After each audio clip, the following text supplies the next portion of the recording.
ਸਾਥੀਓ, ਤਬੀਅਤ ਇੱਕ ਹਫ਼ਤੇ ਤੋਂ ਬੜੀ ਨਾਸਾਜੀ ਹੈ, ਢਿੱਲੀ ਹੈ, ਜਿਹਦੇ ਕਰਕੇ ਮੈਂ ਆਪਣੀ ਗੱਲ ਰੱਖ ਨਹੀਂ ਸਕਿਆ ਅੱਜ ਨਾਲੇ ਮਸਲੇ ਦੇ ਉੱਤੇ। ਅੱਜ ਜਿਹੜੀ ਮੈਂ ਆਪਣੀ ਗੱਲ ਰੱਖਣ ਲੱਗਾ ਉਸ ਮਸਲੇ ਦੇ ਉੱਤੇ, ਔਰ ਉਹਦੀ ਸ਼ੁਰੂਆਤ ਜਿਹੜੀ ਹੈ ਉਹ ਮੈਂ ਹਰਦਿਆਲ ਸਾਗਰ ਜੀ ਦੀਆਂ ਪੰਕਤੀਆਂ ਨੇ ਜਿਹਦੇ ਤੋਂ ਸ਼ੁਰੂ ਕਰਨ ਲੱਗਾ। ਕਿੰਨੇ ਮਸਲੇ ਉਲਝਦੇ ਜਿਉਂ-ਜਿਉਂ ਉਹ ਤਿਉਂ-ਤਿਉਂ ਮੁਸਕਰਾਉਂਦੀ ਹੈ।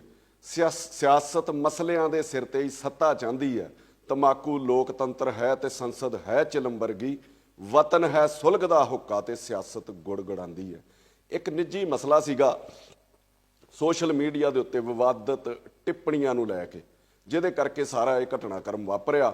ਔਰ ਪਹਿਲਾਂ ਤਾਂ ਮੈਂ ਆਪਣੀ ਗੱਲ 'ਚ ਇਹ ਕਹਿਣ ਲੱਗਾ ਕਿ ਜੇ ਪਰਚਾ ਗਲਤ ਸੀਗਾ ਤੇ ਫਿਰ ਪੁਲਿਸ ਨੂੰ ਬਿਨਾਂ ਇਨਵੈਸਟੀਗੇਸ਼ਨ ਤੋਂ ਦੇਣ ਦੀ ਕੀ ਲੋੜ ਸੀਗੀ, ਤੇ ਜੇ ਫਿਰ ਠੀਕ ਸੀਗਾ ਤੇ ਫਿਰ ਐਡੀ ਛੇਤੀ ਝੁਕਣ ਤੇ ਐਡੀ ਛੇਤੀ ਡਰਨ ਦੀ ਕੀ ਲੋੜ ਪੈ ਗਈ ਸੀ ਵੀ ਆਪਾਂ ਪਰਚਾ ਰੱਦ ਕਰਨ ਵਾਲੇ ਪਾਸੇ ਵੀ ਤੁਰ ਪਏ। ਔਰ ਸਿਰਫ ਇੱਕ ਸੋਸ਼ਲ ਮੀਡੀਆ ਦੀ ਲੜਾਈ ਕਿੱਥੋਂ ਦੀ ਕਿੱਥੇ ਪਹੁੰਚ ਗਈ ਔਰ ਸਾਰੇ ਪੰਜਾਬ ਦਾ ਜਿਹੜਾ ਮਾਹੌਲ ਖਰਾਬ ਕਰਕੇ ਰੱਖ ਦਿੱਤਾ ਗਿਆ। ਔਰ ਜਿੰਨੇ ਵੀ ਇਹਦੇ ਵਿੱਚ ਆਪਣਾ ਯੋਗਦਾਨ ਪਾਇਆ, ਮੈਂ ਕੱਲੇ ਦੀ ਗੱਲ ਰੱਖੂੰਗਾ। ਸਭ ਤੋਂ ਪਹਿਲਾਂ ਜਿਹੜਾ ਅੱਗ ਦੇ ਵਿੱਚ ਜਿਹੜਾ ਘਿਓ ਪਾਇਆ ਉਹ ਸਾਰ ਰਵਨੀਤ ਸਿੰਘ ਬਿੱਟੂ ਨੇ ਪਾਇਆ। ਜਦੋਂ ਪਰਚਾ ਹੋ ਜਾਂਦਾ ਅੰਮ੍ਰਿਤਪਾਲ ਦੇ ਉੱਤੇ ਤੇ ਬਿੱਟੂ ਵੱਲੋਂ ਉਕਸਾਇਆ ਜਾਂਦਾ ਕਿ ਛੋਟੇ ਜਿਹੇ ਪਰਚੇ ਤੋਂ ਛੋਟਾ ਜਿਹਾ ਬੱਚਾ ਡਰ ਗਿਆ, ਜਿਹਦੇ ਤੋਂ ਬਾਅਦ ਇਹ ਸਾਰਾ ਘਟਨਾਕ੍ਰਮ ਹੁੰਦਾ। ਔਰ ਸਭ ਕੁਝ ਹੋਣ ਤੋਂ ਬਾਵਜੂਦ ਵੀ, ਸਭ ਕੁਝ ਹੋਣ ਦੇ ਬਾਅਦ ਵੀ ਬਿੱਟੂ ਜੀ ਉਹਦੇ ਤੋਂ ਬਾਜ ਨਹੀਂ ਆਏ। ਉਹ ਕੱਲ ਫੇਰ ਆਪਣੀ ਇੱਕ ਵੀਡੀਓ ਦੇ ਵਿੱਚ ਕਹਿ ਰਹੇ ਸੀਗੇ ਕਿ ਤੇਰੇ ਕੋਲ ਜੇ 5-5 ਗੋਲੀਆਂ ਵਾਲੀਆਂ ਰਫਲਾਂ ਤੇ ਆ ਮੇਰੇ ਕੋਲ ਤੇ ਜਿੰਨੀਆਂ ਗੋਲੀਆਂ ਵਾਲੀਆਂ ਰਫਲਾਂ ਤੈਨੂੰ ਪਤਾ ਵੀ ਨਹੀਂ ਲੱਗਣਾ, ਤੇਰੇ ਪੱਲੇ ਹੀ ਕੁਛ ਨਹੀਂ ਹੈਗਾ। ਦੂਜਾ ਉਹ ਉਕਸਾ ਰਹੇ ਸੀਗੇ ਜਿਹੜਾ ਗੁਰਪਤਵੰਤ ਪੰਨੂ ਜਿਹੜਾ ਬਾਹਰ ਬੈਠਾ ਕਿ ਪੰਨੂ ਤੇਰੇ ਪੱਲੇ ਕੁਛ ਨਹੀਂ ਰਹਿ ਗਿਆ, ਹੁਣ ਤੇਰੇ ਨਾਲੋਂ ਵੀ ਵੱਡਾ ਗੁੰਡਾ ਆ ਗਿਆ, ਉਹ ਤੇਰੇ ਨਾਲੋਂ ਅੱਗੇ ਨਿਕਲ ਗਿਆ। ਔਰ ਉਹਦੇ ਨਾਲ ਅੱਗੇ ਕੀ ਕਹਿੰਦੇ ਨੇ ਉਹ ਕਿ ਮੈਂ ਲੁਧਿਆਣੇ ਤੋਂ ਤੁਰ ਪਿਆ ਸੀਗਾ ਜਦੋਂ ਇਹ ਨਾਲੇ ਦੇ ਵਿੱਚ ਇਹ ਸਾਰੀ ਘਟਨਾ ਹੋ ਰਹੀ ਸੀਗੀ, ਪਰ ਮੈਨੂੰ ਪਤਾ ਲੱਗਾ ਕਿ ਉਹ ਥਾਣੇ ਚੋਂ ਨਿਕਲ ਗਿਆ। ਸਾਰੀ ਦੁਨੀਆ ਨੂੰ ਪਤਾ ਕਿ ਉਹ ਅਗਲੇ ਦਿਨ ਤੱਕ ਅਜਨਾਲੇ ਦੇ ਵਿੱਚ ਰਿਹਾ ਔਰ ਆਪਣਾ ਬੰਦਾ ਛਡਾ ਕੇ ਲੈ ਗਿਆ। ਸੋ ਰਵਨੀਤ ਬਿੱਟੂ ਜੀ, ਫੋਕੇ ਫੈਂਟਰ ਜਿਹੜੇ ਉਹ ਨਾ ਮਾਰਿਆ ਕਰੋ। ਜੇ ਆਉਣਾ ਹੀ ਸੀਗਾ ਤੇ ਆ ਜਾਂਦੇ, ਫਿਰ ਲੁਧਿਆਣੇ ਤੋਂ ਹੀ ਨਾਲੇ ਆਉਂਦਿਆਂ ਕਿਹੜਾ ਵੀਜ਼ਾ ਲੈਣਾ ਪੈਣਾ ਸੀਗਾ ਵੀ ਜਿਹੜਾ ਤੁਹਾਡੇ ਕੋਲ ਆਇਆ ਨਹੀਂ ਗਿਆ, ਉਸ ਤੋਂ ਬਾਅਦ ਵੀ ਕਿਤੇ ਆ ਜਾਂਦੇ। ਤੁਹਾਡੇ ਕੋਲ 100 ਗਨਮੈਨ ਹੈ ਤੇ ਤੁਸੀਂ ਇਹ ਮੁੱਦਾ ਭੜਕਾਉਂਦੇ ਹੋ 100 ਗਨਮੈਨ ਲੈ ਕੇ। ਤੁਸੀਂ ਆਮ ਜਨਤਾ ਦਾ ਵੀ ਸੋਚਿਆ ਕਰੋ ਨਾ ਕਿ ਲੋਕਾਂ ਦੇ ਹਾਲਾਤ ਕੀ ਹੋ ਜਾਂਦੇ ਨੇ, ਲੋਕਾਂ ਦੇ ਵਿੱਚ ਡਰ ਕਿੰਨਾ ਫੈਲ ਜਾਂਦਾ, ਲੋਕਾਂ ਦੇ ਵਿੱਚ ਮਾਹੌਲ ਕਿਸ ਤਰ੍ਹਾਂ ਦਾ ਹੋ ਜਾਂਦਾ। ਔਰ ਦੂਜੀ ਚੀਜ਼ ਮੈਂ ਅੰਮ੍ਰਿਤਪਾਲ ਨੂੰ ਕਹਿਣਾ ਚਾਹੁੰਦਾ ਕਿ ਬਹੁਤ ਛੇਤੀ ਤੇ ਬਿਨਾਂ ਕੁਰਬਾਨੀ ਤੋਂ ਤੇ ਬਿਨਾਂ ਜਾਣੇ ਪਛਾਣੇ ਲੋਕਾਂ ਨੇ ਤੈਨੂੰ ਆਪਣਾ ਲੀਡਰ ਮੰਨ ਲਿਆ ਯਾਰ। ਸੋ ਮਾਨ ਸਨਮਾਨ ਜਿਹੜਾ ਤੈਨੂੰ ਮਿਲਿਆ ਵਾ ਉਹਨੂੰ ਸੰਭਾਲ ਕੇ ਰੱਖਣ ਦੀ ਲੋੜ ਹੈ, ਇੱਕ ਵੱਡੇ ਆਗੂ ਵਾਂਗੂ। ਔਰ ਆਪਣੇ ਮਨ ਦੇ ਵਿੱਚੋਂ ਹੰਕਾਰ ਆਪਣੇ ਮਨ ਚੋਂ ਕੱਢ ਕੇ ਚੱਲ ਤੂੰ ਭਰਾਵਾ। ਇਹ ਨਿੱਕੀਆਂ ਗੱਲਾਂ ਦੇ ਉੱਤੇ ਐਡੇ ਵੱਡੇ ਹਾਦਸੇ ਕਰ ਦੇਣੇ। ਸਿੱਖ ਦਾ ਦਿਲ ਜਿਹੜਾ ਉਹ ਵੱਡਾ ਹੋਣਾ ਚਾਹੀਦਾ ਵਾ, ਛੋਟੀਆਂ ਗੱਲਾਂ ਤੋਂ ਉੱਪਰ ਜਿਹੜਾ ਉੱਠ ਕੇ ਉਹ ਚੱਲਣਾ ਚਾਹੀਦਾ ਵਾ। ਇਹ ਮੰਨ ਕੇ ਚੱਲੋ ਕਿ ਸੋਸ਼ਲ ਮੀਡੀਆ ਦੇ ਉੱਤੇ ਵੱਖਰਾ ਕਰਾਊਡ ਚੱਲਦਾ ਵਾ, ਜਿਹਦੇ ਅਨੁਸਾਰ ਨਹੀਂ ਬੋਲੋਗੇ ਉਹ ਤੁਹਾਨੂੰ ਥੱਲੇ ਗਾਲਾਂ ਕੱਢਣੀਆਂ ਸ਼ੁਰੂ ਕਰ ਦੇਣਗੇ। ਉਹ ਨਹੀਂ ਵੇਖਣਗੇ ਤੁਹਾਡੀ ਮਾਂ ਅੱਗੇ ਵਹਿੰਦੀ, ਉਹ ਨਹੀਂ ਵੇਖਣਗੇ ਤੁਹਾਡੀ ਭੈਣ ਵਹਿੰਦੀ ਹੈ। ਉਹਨਾਂ ਦਾ ਇਸ ਚੀਜ਼ ਨਾਲ ਕੋਈ ਲੈਣਾ ਦੇਣਾ ਨਹੀਂ ਹੁੰਦਾ। ਉਹਨਾਂ ਨੂੰ ਤਾਂ ਇਹ ਲੱਗਦਾ ਵੀ ਜੋ ਬੋਲਣਾ ਸਾਡੇ ਅਨੁਸਾਰ ਹੀ ਬੋਲਿਆ ਜਾਵੇ। ਔਰ ਦੂਜੀ ਚੀਜ਼ ਇਹ ਵੀ ਤੁਹਾਨੂੰ ਮੰਨਣਾ ਪਊਗਾ ਕਿ ਜੇ ਤੁਹਾਨੂੰ ਆਪਣੀ ਗੱਲ ਰੱਖਣ ਦਾ ਅਧਿਕਾਰ ਹੈ, ਤੁਸੀਂ ਬਾਰ-ਬਾਰ ਡੈਮੋਕ੍ਰੇਸੀ ਦਾ ਹਵਾਲਾ ਦਿੰਦੇ ਹੋ, ਫਿਰ ਆਪਣੀ ਗੱਲ ਰੱਖਣ ਦਾ ਸਾਰਿਆਂ ਨੂੰ ਅਧਿਕਾਰ ਹੈ, ਪਰ ਸੱਭਿਅਕ ਤੌਰ ਦੇ ਉੱਤੇ ਕਿ ਚੰਗੀ ਭਾਸ਼ਾ ਦੇ ਵਿੱਚ। ਦੂਜੀ ਚੀਜ਼ ਮੈਂ ਤੁਹਾਨੂੰ ਕਹਿਣਾ ਚਾਹੁੰਦਾ ਅੰਮ੍ਰਿਤਪਾਲ ਕਿ ਮੈਂ ਤੇਰੇ ਜਿੱਡਾ ਲੀਡਰ ਤਾਂ ਨਹੀਂ ਮੰਨਦਾ ਭਰਾਵਾ ਆਪਣੇ ਆਪ ਨੂੰ। ਪਰਚੇ ਮੇਰੇ ਤੇ ਵੀ ਹੋਏ 7-8, ਕੁਝ ਝੂਠੇ ਵੀ ਹੋਣਗੇ, ਕੁਝ ਸੱਚੇ ਵੀ ਹੋਣਗੇ, ਪਰ ਮੈਂ ਆਪਣੇ ਨਿੱਜੀ ਫਾਇਦੇ ਲਈ ਨਾ ਤੇ ਕਦੀ ਲੋਕਾਂ ਨੂੰ ਵਰਤਿਆ ਤੇ ਨਾ ਕਦੀ ਧਰਮ ਦਾ ਸਹਾਰਾ ਲਿਆ। ਹਾਂ, ਮੈਂ ਮੰਦਿਰ ਵੀ ਗਿਆ ਪਰਚਿਆਂ ਲਈ, ਮੈਂ ਗੁਰਦੁਆਰੇ ਵੀ ਗਿਆ, ਮੈਂ ਮਸੀਤੇ ਵੀ ਜਾਂਦਾ ਰਿਹਾ, ਔਰ ਬਹੁਤ ਦੂਰ ਤੱਕ ਮੈਂ ਹਵਨ ਵੀ ਕਰਾ ਕੇ ਆਉਂਦਾ ਰਿਹਾ ਵਾਂ। ਆਪ ਚੱਲ ਕੇ ਗਿਆ ਗੁਰੂ ਮਹਾਰਾਜ ਦੇ ਦਰ ਦੇ ਉੱਤੇ, ਨਾ ਕਿ ਰੱਬ ਨੂੰ ਨਾਲ ਚੁੱਕ ਕੇ ਤੁਰਿਆ ਫਿਰਦਾ ਰਿਹਾ। ਫਿਰ ਰੱਬ ਨੇ ਮੈਨੂੰ ਕੱਢਿਆ ਵੀ ਉਹਨਾਂ ਪਰਚਿਆਂ ਦੇ ਵਿੱਚੋਂ, ਉਹਨਾਂ ਮੁਸੀਬਤਾਂ ਦੇ ਵਿੱਚੋਂ। ਦੂਜੀ ਚੀਜ਼, ਇੱਕ ਪਾਸੇ ਤੁਸੀਂ ਕਹਿ ਰਹੇ ਹੋ ਕਿ ਪਰਚਾ ਸਾਡੇ ਉੱਤੇ ਗਲਤ ਹੋਇਆ, ਔਰ ਦੂਜੇ ਪਾਸੇ ਤੁਹਾਡੇ 'ਚ ਹੰਕਾਰ ਕਿੰਨਾ ਬੋਲਦਾ, ਜਿਹਦੇ 'ਚ ਤੁਸੀਂ ਆਪ ਹੀ ਮੰਨ ਰਹੇ ਹੋ। ਤੁਸੀਂ ਦੂਜੇ ਪਾਸੇ ਇਹ ਕਹਿ ਰਹੇ ਹੋ ਕਿ ਜਿਹੜਾ ਸਾਡੇ ਖਿਲਾਫ ਬੋਲੂਗਾ ਅਸੀਂ ਉਹਨੂੰ ਛੱਡਣਾ ਨਹੀਂ। ਫਿਰ ਇਹਨੂੰ ਕਿਵੇਂ ਛੱਡ ਦਿੱਤਾ? ਫਿਰ ਇਹ ਪਰਚਾ ਤੇ ਕੋਈ ਸੱਚਾ ਹੀ ਹੋਇਆ ਹੋਊਗਾ ਨਾ। ਚਲੋ ਇਹ ਪੁਲਿਸ ਦੀ ਇਨਵੈਸਟੀਗੇਸ਼ਨ 'ਚ ਆ ਜਾਊਗਾ, ਪਤਾ ਨਹੀਂ ਪੁਲਿਸ ਦਬਾਅ 'ਚ ਕੈਂਸਲ ਕਰਦੀ ਆ ਜਾਂ ਕੀ ਕਰਦੀ ਆ। ਦੂਜੀ ਗੱਲ, ਤੁਸੀਂ ਕੌਮ ਦੇ ਆਗੂ ਬਣੇ ਸੀਗੇ, 30 ਸਾਲ ਤੋਂ ਜਿਹੜੇ ਬੰਦੀ ਸਿੰਘ ਬੰਦ ਆ ਉਹਨਾਂ ਦੀ ਰਿਹਾਈ ਜ਼ਿਆਦਾ ਜ਼ਰੂਰੀ ਸੀ ਮਾਰਚ ਕੱਢ ਕੇ, ਕਿ ਜਿਹੜਾ ਬੰਦਾ 3 ਦਿਨ ਤੋਂ ਮਹਿਜ 3 ਦਿਨ ਤੋਂ ਜੇਲ੍ਹ ਦੇ ਵਿੱਚ ਬੰਦ ਸੀਗਾ ਉਹਦੀ ਰਿਹਾਈ ਜਿਹੜੀ ਜ਼ਿਆਦਾ ਜ਼ਰੂਰੀ ਸੀ। ਤੁਸੀਂ ਜੇ ਸੱਚ 'ਚ ਕੌਮ ਦੇ ਆਗੂ ਹੋ ਤੇ ਫਿਰ ਬਹੁਤ ਸਾਰੇ ਮੁੱਦੇ ਨੇ ਕੌਮ ਕੋਲ।